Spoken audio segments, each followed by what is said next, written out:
All right, everybody, this is Andrew Haines, and you got to correct me if I'm wrong on this, but you're the VP of Sales, is it? Yep. For the Fredericksburg Nationals? Yes. Awesome, and welcome you to the area. You said you've moved here about, what is it, like 6 months ago? Is that right? Yeah, just a few months in January, actually. And how are you liking everything down here in the Fredericksburg area so far? Well, I'm really starting to like it now that the weather's, getting a little warmer. Moving up from Orlando, Florida, I'm used to that nice sunshine every day. Right. And, but everybody's been real friendly here. I mean, it's a nice sense of community, which is nice. So, my family and I have enjoyed it so far. Well, I think that's awesome. And I met you at we were introduced through a mutual friend of ours because she had a networking meeting over at your place where you guys are in the middle of building and refining and finishing everything. Andrew's super approachable. He's super nice, super sincere. So I've gotten to talk to him a couple times. And you're also a family man, which is really dear to my heart. How long have you guys been married, if you don't mind me asking? June will be 23 years. So I know I only look like I'm 23, but yeah, you really do. No, we've been married for 23. Yeah, it'll be 23 in June. So, hey man, that is awesome. Congratulations on that. Yeah, and we've been business partners. Most of our marriage. So this is kind of the first time we've worked not together. So I think that's phenomenal. So there's a lot of interesting stuff right there, because obviously I do want to get to know about. You come across as somebody who's definitely doing what they want to do. And, a lot of people, I'm sure you've met a lot of people that probably do things that they kind of fell into or aren't really into, but maybe meeting sports athletes and stuff like that. Maybe you have met a lot of people who do what they actually want to do, but to do it with your wife as a family unit, I mean, that's got to be something pretty phenomenal that not a lot of people can talk about. Yeah, it's good. A lot of people are like, man, I couldn't imagine doing that. And to be honest, it's weird not having that now, because you truly have someone that understands what you're going through, the ups and the downs. And as a small business owner, I mean, you have peaks and valleys all the time, and the sports world is no different. So it was just kind of nice to have that, but it's still nice because she knows the sports world, she knows the business. So it's good. It's just different. And maybe it's good in the sense that not everything is about business like it had been. Right. A lot of it's like there's no like, hey, 5:00, it's 100% family time. I mean, a lot of times it's 24/7 and dealing with stuff all the time. So this kind of is a different approach, and it's an adjustment. But I think we're both moving forward with it. I think that's so awesome though, because I mean, like my wife and I, we're going into our third year of really building this business together, and it is very sporadic, right? Because that you can talk about something at 7:00 at night, 8:00 at night, 9:00 at night while you're in bed still doing work, as opposed to just leaving the office and now coming home and she's done doing what she's doing now. You guys can just kind of actually just focus on family. But it's still, I think that's, in my opinion, that's the dream. Like you and your spouse being on the same page with where you guys are going, career-wise, entrepreneurship-wise, all of that. And to be 23 years, you said 23, right? Yeah.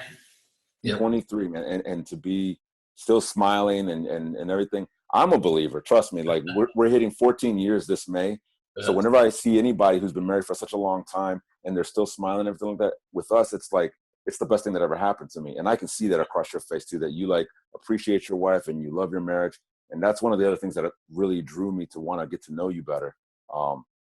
Even though this is supposed to be kind of more business oriented, but I feel like if you don't have that part of your life right, and it's a factor, it can really throw things off. Yeah, I mean, and it's what's I think has made it really good is that we really complement each other in a variety of ways. And I mean, you truly have somebody that has your back, because at the end of the day, when you're a business owner and you have employees and staff, at the end of the day, not everyone has your back, and but your spouse does, and she knows when I need picked up, when I'm down, or vice versa. And And that's what's kind of cool about it is, I mean, you had a chance to meet my wife. I mean, you know, she's more quiet. I'm more loud and obnoxious. So Sure. Yeah. we kind of balance each other out in a lot of Yeah. areas. But that's true too in our business skills too. She's definitely more on the detail oriented side.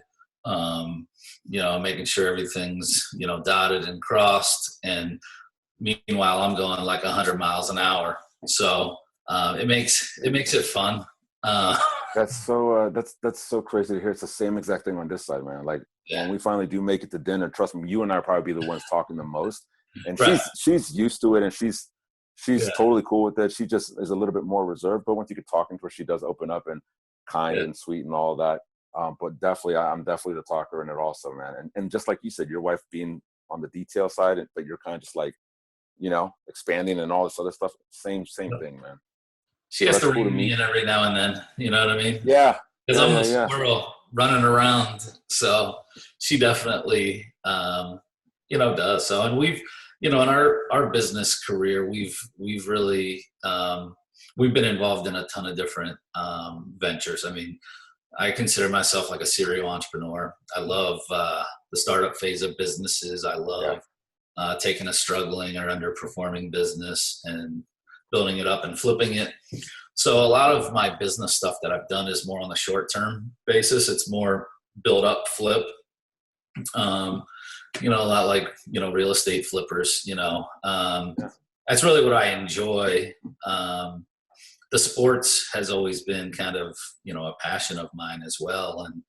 And I'm hyper competitive. So having, you know, being able to be competitive, you know, as an owner, to put together a good team within, you know, our budget and with everything that we can offer, but then taking it a step further and being competitive in the front office where we want to be the best, you know, when it comes to the most fans, the most engaged fans, you know, community involvement, all those things.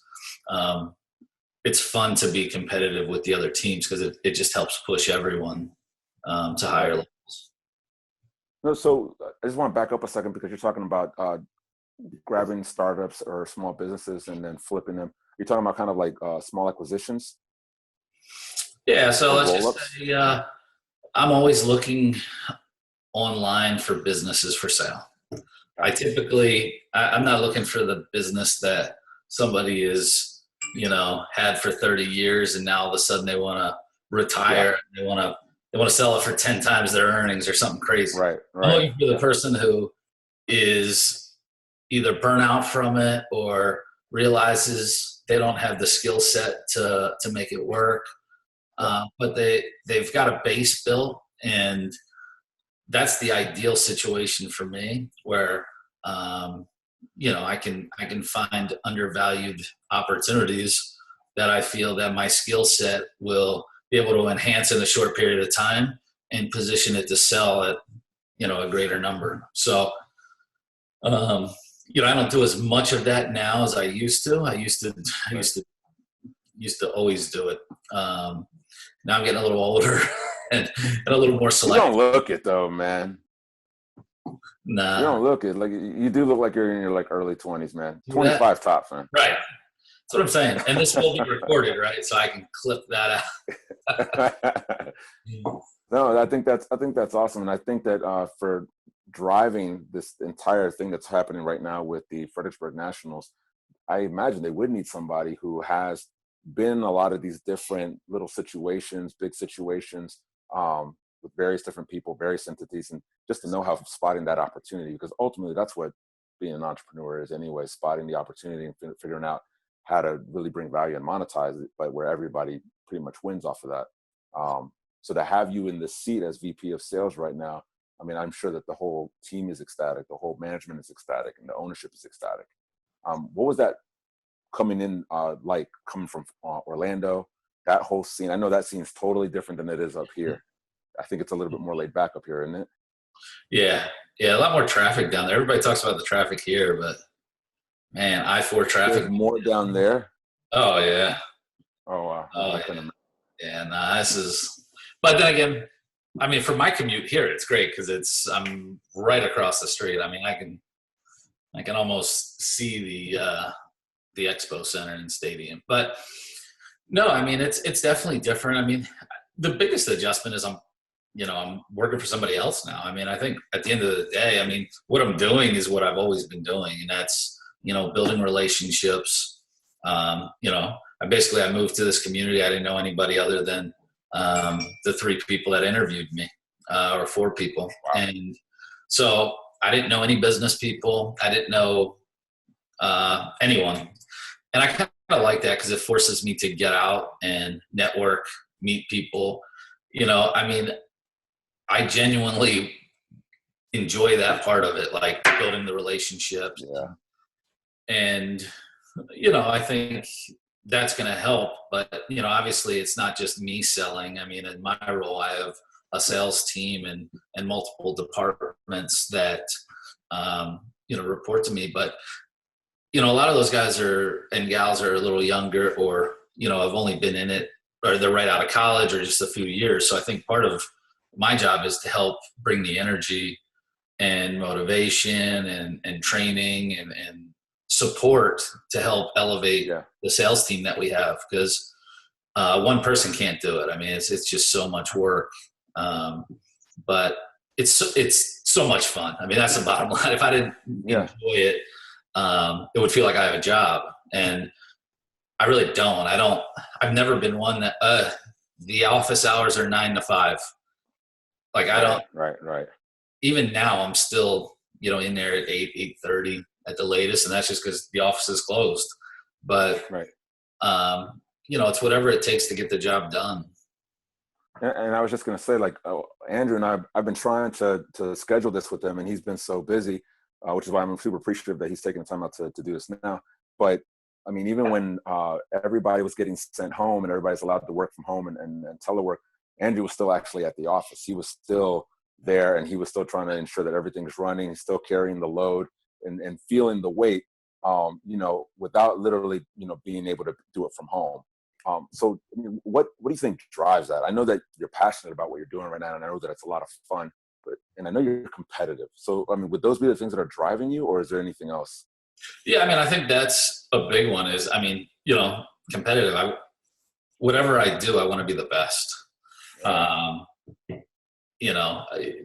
That's my goal. So I want to make sure that when I came in here, especially being that this is my first job, I guess, in the last 20 plus years, I wanted to make sure that I was very successful, and I was an asset to the company. So, but I don't want to just be the best here. I want to make sure that we're the best team in the whole league, and in all the minor leagues out there. And I want to make sure that we provide a great atmosphere and an avenue for local businesses to market and build relationships that are deeper than normal. And so, I mean, I think that really is the big, drive. It really comes back to just being a competitor and, wanting to be the best. And, not all the time you can or will be the best, but I'm going to do everything I can to do it. And I'm not going to let anything get in my way. I mean, you're really resonating with leadership and ownership. You know what I mean? Talking about how it's not even just about you, it's about building the actual culture and the people that actually want to push this movement forward and follow your lead while you're still actually doing it instead of just bossing. You're actually leading, which is, I mean, I highly respect that. And I think it's probably why you have a good team building up around you. And even though you're quote unquote in a job now, it is pretty much like it's your business, right? I mean, that's how you treat it anyways, which is why I think you're going to succeed at this if you're not already. Game day when is the first game day? It's April 23rd, home. April 23rd. Yeah, April 23rd at home. But you've been nonstop since I've even first heard your name and first met you, nonstop with everything. And everybody that works around you, from the 2-3 times that I've been around the whole scene, they're all smiling. Everybody's energetic. Everybody's feeding off you. So you're doing something great. You gotta have it. I mean, yeah. Man, imagine. I mean, our ticket side of things, I mean, these guys are making 40, 50, 60, sometimes 80 calls in a day. You know, how many times they get hung up on, how many times they get told no every day. And I think, you know, somebody's got to be there to pick them up. In sales, I've been in ruts before where it's like, man, do I even know how to sell? Like, can I, why I can't do this. And, you know, I mean, sometimes just, you know, helping build people's confidence up, especially in our field with constant sales and, you know, how many numbers it takes to close a deal. But, yeah, I mean, I think that's definitely, if you ask one of the biggest changes, I think it would be that in the office, at least in my departments. You know, we're all hungry. We're all supporting each other. And, you know, we want to win, but we want to win together. And so we could be competitive internally, but at the end of the day, we want to win for the team, not us individually. And we've got a really good group of, you know, people, you know, within the sales departments, in the box office. So, it's kind of exciting for me to be able to come in and hopefully, you know, I look at these guys almost like these guys and guys like they're my children, you know, you know, I want to develop. And just over my career, it's always one of the coolest things about the job is seeing somebody that maybe started with you as an intern and then develop into a full-time role with you and then get promoted and then move on to something bigger and better. That is very rewarding as a leader. And, you know, just providing the tools and resources for them to be successful is number one. That is awesome to hear you say, because my story is a little bit reversed from yours, where like I've always had little side businesses, but this is the first time we've gone full throttle for three years, and there's no turning back now. Like once you've done this, unless you're in a position like you're in, right? I don't think you could ever go back to just like a regular quote unquote employee. You know, it'd have to be some type of like VP or president or something like that. So what you're saying though, I remember back in the corporate world, people were scared to train other people to make them better because they didn't want them to leave. Yeah. Whereas, you know, I've always thought about it like, you know, what if we were just like hub developing people like, oh no, he trained with Andrew, or Andrew worked with him, or he comes from Andrew's camp. Oh, that reputation already speaks for itself. Why wouldn't you want to be that? You know what I mean? So I give you kudos. It's crazy though. I was talking to somebody about this the other day. I mean, a lot of people are afraid and they, you know, lead by fear or by negativity. And I mean, the best thing for me is to help develop and move somebody up, because as I do that, it's kind of like, you know, players. When I was in arena football, every time I had a player go to the NFL, it made it that much easier recruiting the next batch of players, because they saw that they're going to get the exposure or whatever they need to potentially reach that next level. Same thing in the front office. You know, we want to make sure that number one is, and this is one of the things I asked the team, is, you know, making sure that we're going to provide the resources and the assets that are needed for everyone to be successful. I mean, because if we're just asking them to hit certain numbers without the proper tools, it's not realistic. And, you know, that's one thing I always like to do too, especially coming in. I'm coming into an existing staff, so I really don't know anyone. I see their numbers, and then I go back to, okay, well, if this person isn't performing, it doesn't mean I have to fire them. It means I need to work with them more.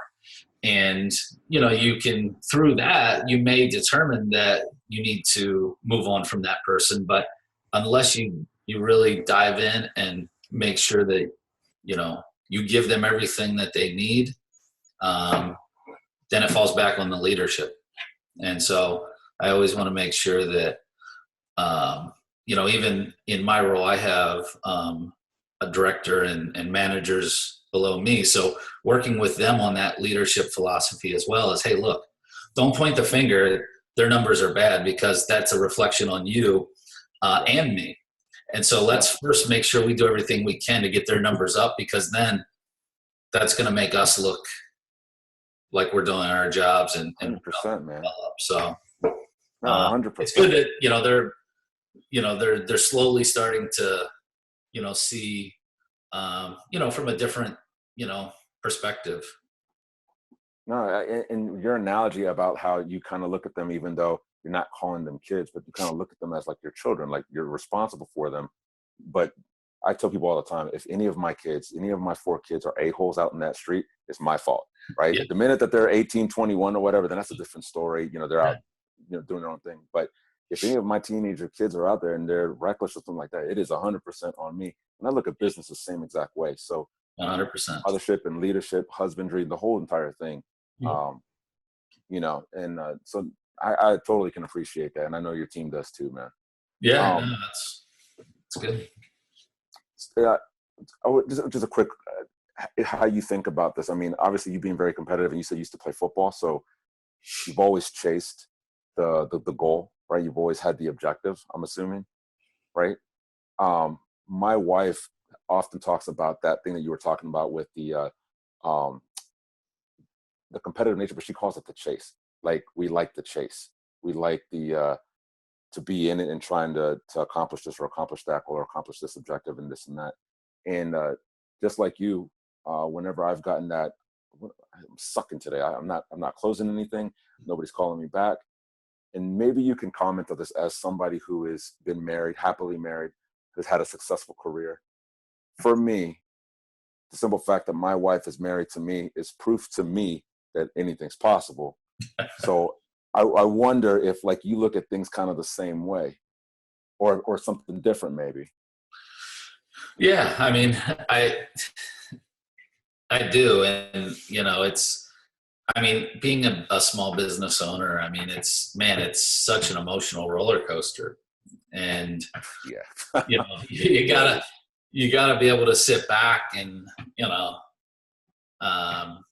think about it. And I always, hey, listen, I've been married 23 years. I think my wife's smoking hot. So, I think I did a pretty good job selling there, because you sold yourself, you closed the deal. You guys match up so well too, man. You guys match up very, very well, man. Yeah, thank you. But no, I think it's very important.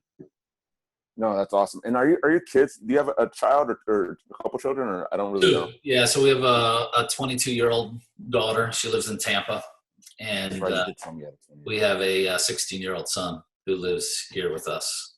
Are they looking like they may have any interest in kind of pursuing what you guys have done, or are they going somewhere different? Or it's hard to say. I'd say my daughter was probably the one I would think would be the least into entrepreneurship and just business.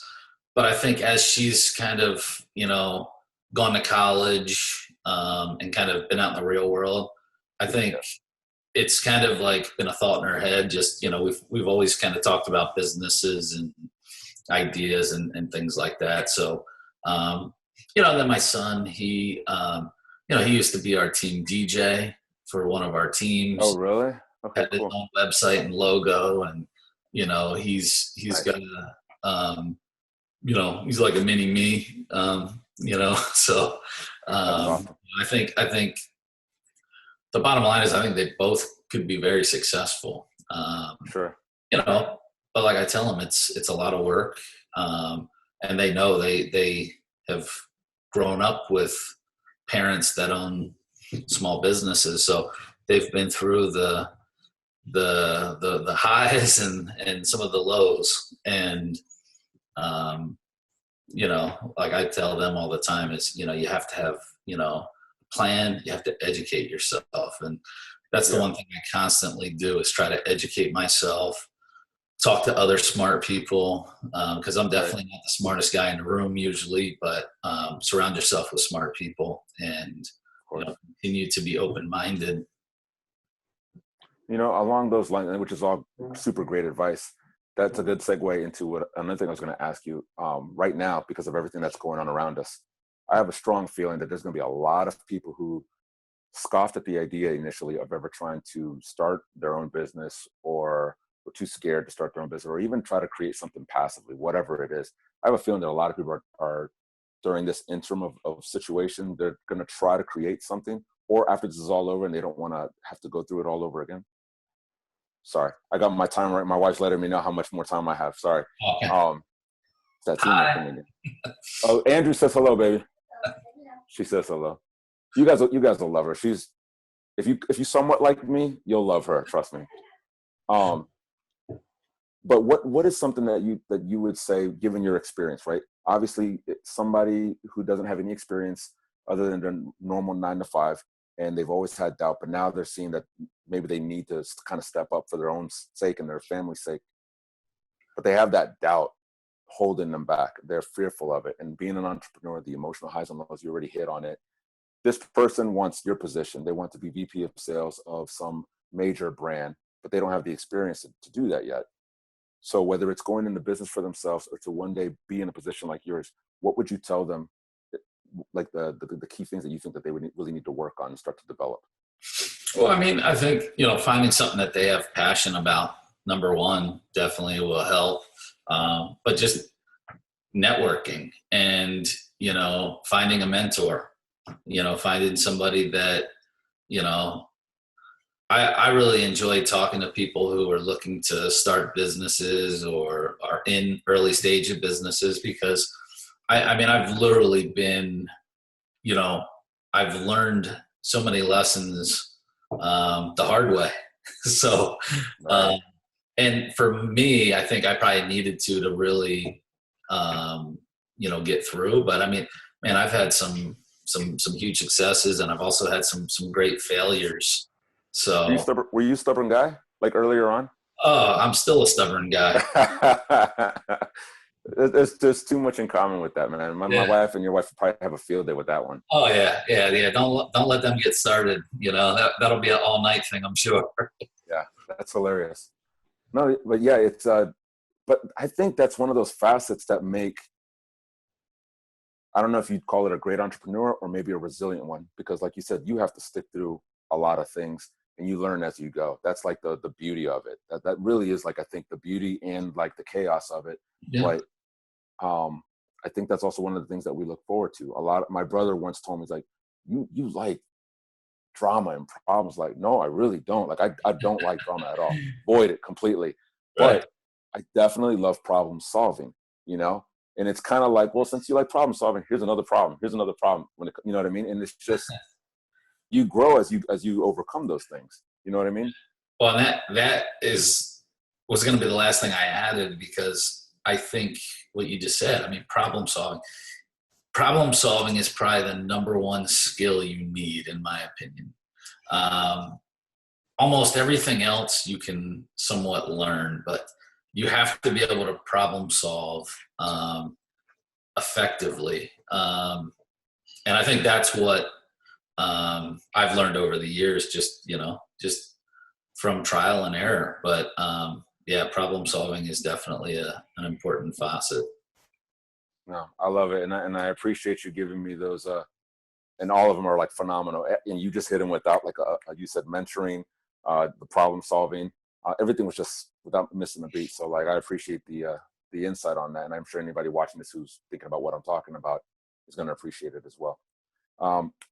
I appreciate you doing this for me. I appreciate you taking the time. I really do plan, after all this is done and we're able to go out and get some dinner.